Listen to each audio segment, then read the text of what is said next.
Les journalistes qui ont travaillé dans le journal Le Palmarès dans les années 1996 jusqu'en 2003. Je peux dire que M. Ladi Louya, que nous pleurons aujourd'hui, a été mon premier patron dans ma vie professionnelle. Parce que lorsque j'avais terminé à l'IFASIC, ma première rédaction c'était le journal Palmarès. Nous y avons œuvré avec la grande équipe qui était composée alors de chevronnés qui venaient du journal Elima, du journal Salongo. Alors c'était une fusion, le patron a réussi de faire une équipe fusionnelle au sein de laquelle nous avons travaillé énormément. Je peux dire que j'ai vu réaliser plusieurs reportages sous sa houlette, parce que n'oubliez pas qu'il a été la plume d'or. Il a réussi à aiguiser la plume que nous avions eu à former à l'IFASIC. Les enseignements que nous avons eus à l'IFASIC ont été complétés ici sur le terrain dans la grande équipe du journal Le Palmarès. J'ai réalisé plusieurs grands reportages dans lesquels il était question de meetings de l'UDPS, parce que nous avons commencé à l'époque où Mobutu était encore président. C'était des reportages de l'UDPS, des reportages de l'UFERI, d'Ngous Carliband et plusieurs autres encore. Je gardais de lui le souvenir d'un patron battant. Vous savez, sa façon de titrer, nous l'appelions d'ailleurs le titreur attitré du journal Le Palmarès, un titreur d'élite. Lorsqu'il se met à composer des articles, c'est des articles fumants, des articles percutants qui permettent de l'achat des journaux. Les journaux ont réussi à s'imposer. Hein. À partir de ce moment-là, il a pu même avoir l'opportunité de créer un deuxième journal, c'était Visa 2000. Nous y avons œuvré également, parce que je peux dire que les premières signatures dans ce journal, c'était les nôtres. Donc nous sommes en train de pleurer un patron, un baobab de la presse qui nous quitte. Donc c'est un regret que nous ne pourront pas combler de sitôt. Voilà. Maintenant, les objets, comment? Il a donné quoi comme conseil aux jeunes journalistes qui viennent après lui? Voilà. Lorsque nous étions là-bas, il nous disait toujours un journaliste, c'est quelqu'un qui n'a jamais peur. C'est quelqu'un qui n'a pas peur d'affronter le danger. Il nous a envoyé plusieurs fois dans des articles, dans des reportages où il était question de braver la peur. Hein. Je peux vous relater un moment où il nous a envoyé de couvrir le meeting raté de l'UDPS. Nous y avons bravé la DSP, la division spéciale présidentielle. Nous courions dans tous les sens. Parce qu'un journaliste, c'est quelqu'un qui sait se camoufler. Hein. Il nous disait toujours, pour être connu dans la presse, il faut être en contact avec la peur, avec le danger. Donc c'est un exemple d'un patron brave qui n'a pas eu peur de la mort. Voilà. Maintenant, un dernier mot. Un dernier mot, je souhaiterais que le journal ne puisse pas disparaître, parce qu'à Kinshasa, On a connu des étapes où des patrons, lorsque les patrons disparaissent, ils amènent avec eux leurs objets, leurs créations. On en a vu dans les orchestres, lorsque les patrons des orchestres disparaissent, les orchestres disparaissent avec eux. Alors je ne souhaiterais pas que le groupe de presse Palmarès, Mirador, TV, Radio puisse disparaître avec la mort de ces patrons. Merci.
Et enfin, ce sera la levée du corps, consolation sera organisée. Donc, le démarrage de la cérémonie entre-temps. Ceux qui ont des dépôts, ceux qui ont des jets de fleurs à déposer, doivent se faire inscrire à la porte d'entrée, la porte de la...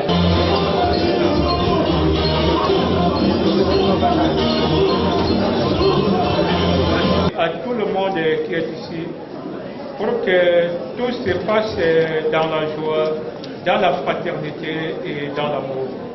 Et reçois auprès de toi l'âme de celui que tu as pu rappeler en ces jours. Toi qui règnes pour des siècles et des siècles. Amen.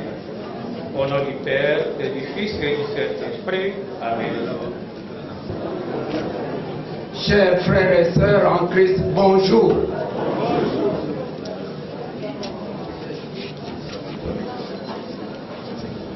Elle pleure, monsieur Ladieu. Mais qui l'eût cru? Beaucoup ne s'y attendaient. Les choses sont allées vite, et même très vite même. Michel Ladilouya est mort. Il n'est plus. La nouvelle de ce décès est tombée comme un couperet. D'abord démenti, puis quelques heures plus tard, reconfirmé par les proches de sa femme.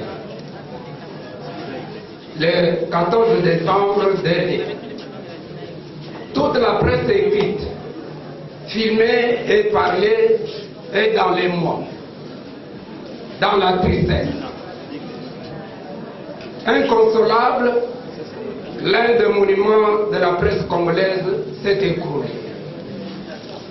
Le monument s'est écroulé non seulement de son piédestal, des suites d'une courte maladie, mais il est parti pour toujours. M. Ladi Louya était un professionnel de haut niveau, à la plume alerte, traitant ses informations de manière équilibrée et de sélection conforme aux intérêts des différents publics. Lorsqu'après mai 1997, date de la prise du pouvoir par l'Alliance des forces démocratiques pour la libération du Congo, AFDEL en sigle, avec à sa tête le président Laurent Désiré Kabila, les journaux n'auront plus se remettre du choc, d'autant plus que les activités des partis politiques venaient d'être suspendues. Du coup, les journaux dont le palmarès de Ladi Louya se trouvaient privés de ces activités sensationnelles.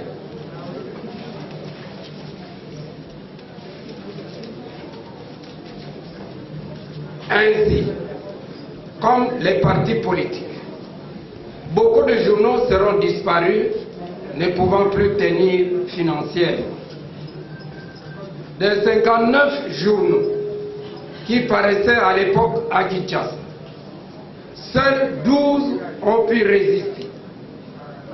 Il s'agit des journaux ci-après: le palmarès, la référence plus, le potentiel, le phare, le soft, Forum des As, Demain le Congo, Salon, Élément, la tempête des tropiques, Umoja et la semaine du reporter. Il faut ajouter à ceux-ci 4 autres journaux de création plus ou moins récents et qui se trouvaient sur le marché Kino.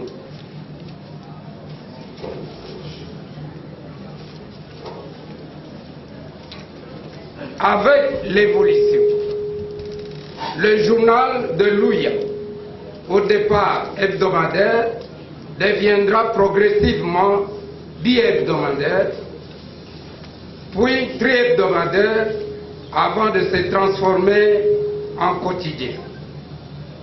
Son propriétaire tentera à l'aventure d'un groupe de presse avec 2 titres supplémentaires, Le Changement et Visa 2000.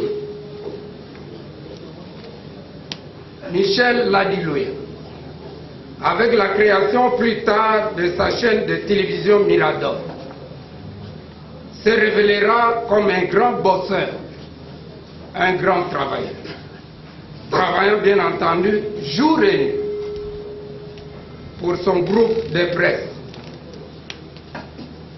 tout en vivant dans l'anonymat, dans la discrétion, loin de ses confrères, défaut qu'on lui reprochera au sein de la corporation. Il est cependant considéré comme un personnage social une fois approché. Sur ce chapitre précis, le PDG Ladi Louya nous aura laissé un souvenir inoubliable que voici. Il a enterré à 2 reprises et à ses propres frais 2 dépouilles de journalistes en détresse à l'agence congolaise de presse. Il s'agit de Masikini Nesse, qui travaillait à l'Assemblée nationale, proche de leurs parents et de l'association de journalistes de l'ex-bande, où il fut d'ailleurs membre du comité de sages. Bref, Michel Ladi Louya fut remarqué par des actions de charité envers des confrères, des amis et frères. L'homme à la plume d'or et fut lui-même le patron de la SAP. mais exigeant et sévère dans son travail. Quelques mois avant sa mort, une brochette des responsables de la presse dans la capitale avait émis le vœu que Michel Ladilouya, tenant compte de sa compétence, de sa personnalité. Frères et sœurs, né à Bokwakusu le 24 mai 1954 dans la province de Maïndombe, le regretté Ladilouya Laye Kelaka est deuxième d'une famille de 4 enfants, dont une fille qui nous a déjà quittés et 2 garçons. Tous ici de l'union entre Papa Camille Bossala et Maman Louise Maliamba.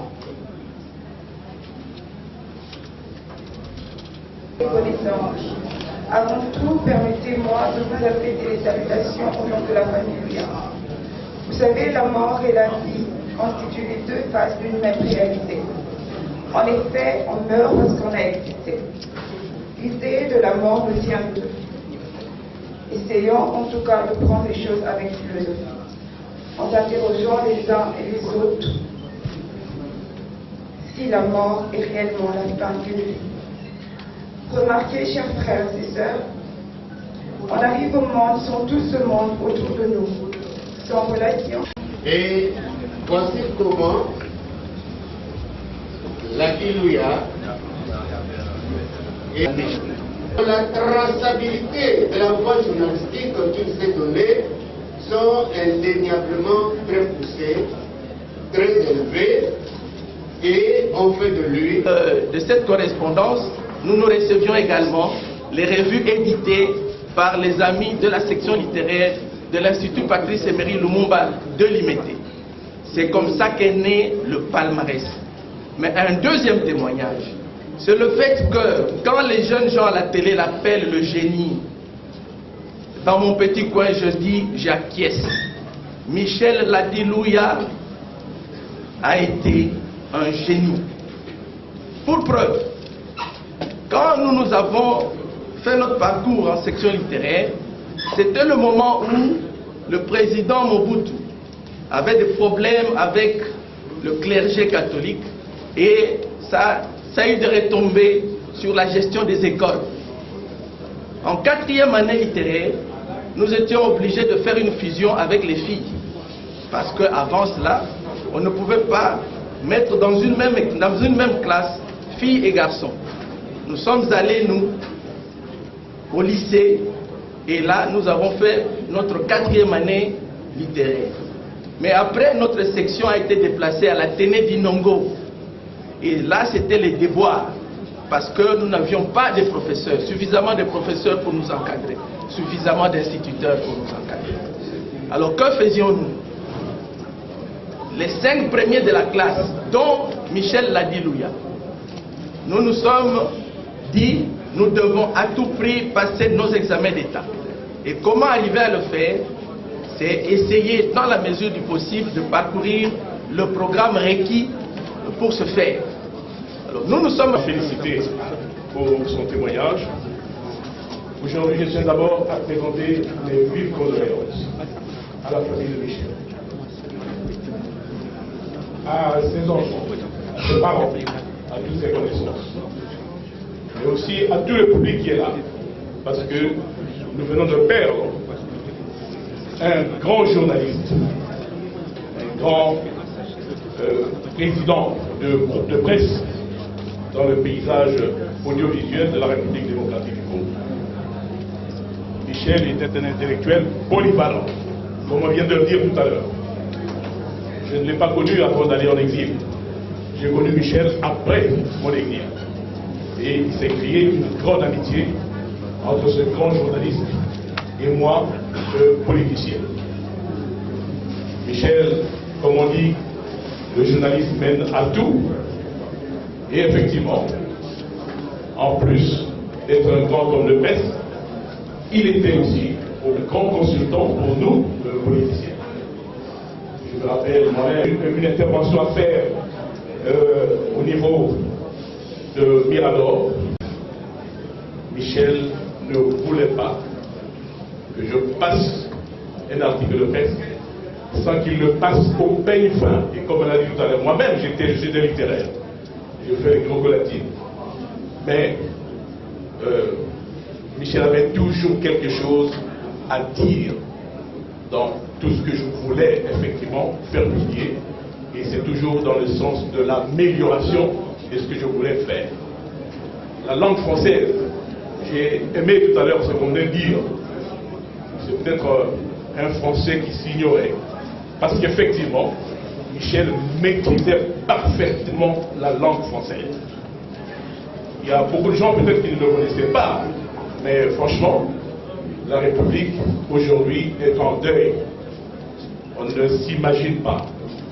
Mais c'est un grand journaliste que nous venons de faire. J'étais loin de m'imaginer que Michel allait partir si tôt, parce que la République a encore besoin de lui. C'était aussi un professeur. Je crois que les étudiants aujourd'hui qui sont en train d'apprendre le journalisme considèrent aujourd'hui qu'effectivement ils sont orphelins. Parce que nous venons de perdre un grand homme dont la République a besoin. Et aussi, à la présidence de la République, on avait besoin de Michel sur beaucoup de choses. C'est pour cela qu'aujourd'hui, franchement, je ne pouvais pas, malgré mes obligations d'État, partir sans laisser ces témoignages et dire à tout le monde, nous avons perdu un grand homme aujourd'hui dans notre pays. Et j'espère, Michel, qu'on se retrouvera un jour. Effectivement, dans notre destin, on ne sait pas ce qu'on est venu faire sur cette terre. Mais, franchement, on ne pouvait pas perdre un homme d'une haute qualité pour notre pays. Et c'est pour ça que je voudrais m'associer à tous mes prédécesseurs tout à l'heure qui ont dû intervenir. Et encore une fois, dire adieu à Michel. Et en même temps, toutes mes condoléances, non seulement encore une fois, je le réitère, à toute l'assistance ici présente, et les remercier pour venir se recueillir devant un dépôt mortel des illustres disparus et espérer effectivement qu'un jour ou l'autre, quelqu'un pourra surgir et égaler cette haute personnalité que nous venons de faire. Je vous remercie infiniment. Michel, je veux vous dire de lui, il était jovial, très sensible, il intervenait facilement, il était ce qu'on peut dire le mot complété. Le vrai dirigeant était beau d'appui.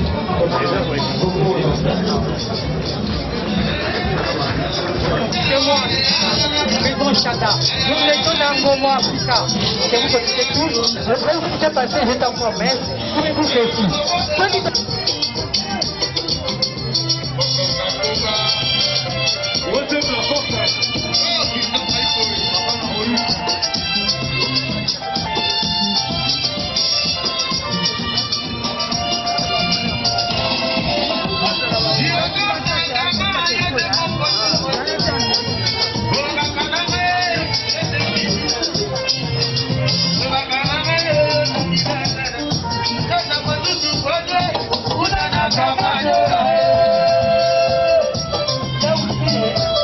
Follow.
artistes, nos musiciens chrétiens, Azan a et des sur la guitare, basse bien accompagnement, à pour Matadou, en attendant que merci.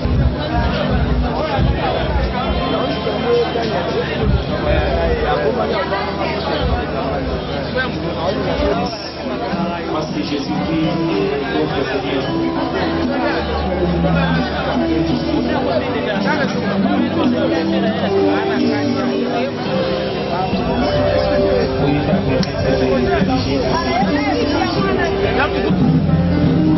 Depuis que Jésus vit dans mon cœur, la vie éternelle il m'a donné, je suis en lui, à perdre mes péchés. Oh, il est séparé de l'amour et